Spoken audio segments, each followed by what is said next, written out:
55%까지 높아졌고 안녕. 미 부채금리 잘 먹겠습니다. 뉴욕 시장은 단독점 소송에서 회사 분할을 비한 구글의 모회사 알파벳이 9% 이상 오늘 신상 샘플 만들었어. 500 지수는 상승했지만 근데 지수는 하락했습니다. 조금 내가 원하는 소재는 아니라서 아마 좀 도매상을 좀 돌아다녀야 될 것 같아. 연방 준비 제도를 향한 트럼프 대통령의 공격, 또 관세 부과가 불법이라는 판결 등으로 재정 위기 불안감이 커졌기 때문이라는 분석입니다. 뉴욕 박일중 특파원입니다. 나스닥 지수가 장한때 2% 가까이 하락했습니다. 인공지능 칩 제조사 엔비디아의 주가가 장중 4% 이상 내린 것을 비롯해 대형 기술주가 모두 흔들렸습니다. 근데 이거 혼자 먹기 좀 양은 많다. 했지만 여러 악재가 겹친 장세였습니다. 9월은 미 주식시장이 변동성을 키우는 달인데다 기술주들이 그동안 너무 오른 것 아니냐는 우려가 다시 불거졌습니다. 또 지난주 금요일 미국 법원이 트럼프 대통령의 상호관세 부과가 불법이라고 판결하면서 미국 장기 국채 금리가 상승했습니다. 관세 수입을 예상하고 대규모 감세 법안까지 통과시켰는데 관세가 무효화되면 미국 재정 적자폭이 커지게 되고 국채 발행이 늘어나게 될 거라는 분석 때문입니다. We're going tomorrow and we're going to ask for an expedited ruling because 소스 컨디션이 오늘 when 좋네. you look at the stock market's down today, the stock market's down because of that. Because the stock market needs the tariffs, they want the tariffs. 여기에 트럼프 대통령의 미 연방준비제도 흔들기에 대한 불안감도 지속되고 있습니다. 연준이 독립적으로 물가 안정을 이뤄내지 못하면 결국 고물가로 금리가 다시 인상될 거라는 예상입니다.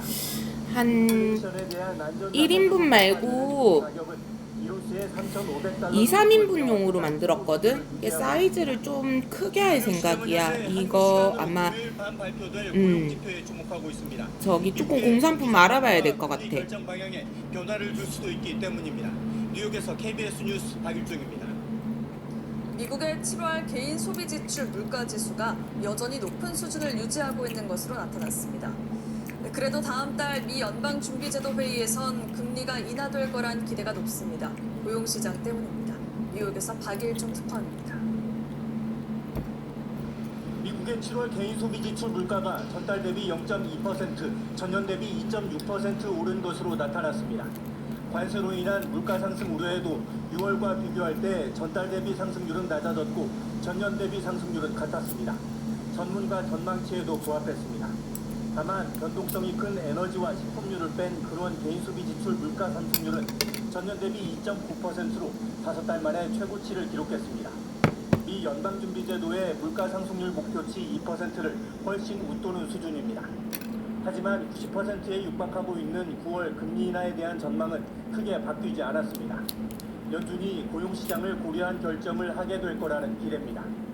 파월 연준 의장은 지난주 잭슨홀 회의에서 고용시장 악화에 따른 금리 인하 가능성을 열어둔 바 있습니다.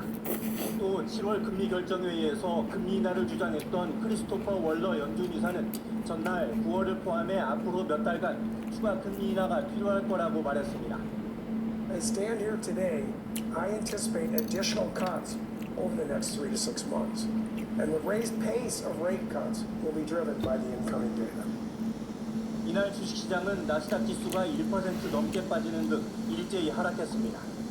거시 지표보다는 중국 기업 알리바바가 새로운 인공지능 칩을 개발했다는 소식에 엔비디아 주가가 3% 넘게 내리는 등 반도체주가 하락한 영향이 컸습니다.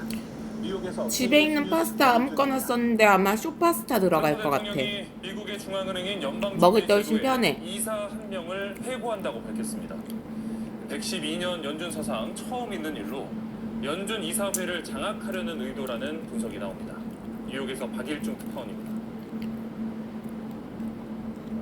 트럼프 대통령은 미 연방준비제도 이사에게 주택담보대출 사기 혐의가 있다며 물러날 것을 압박해왔습니다.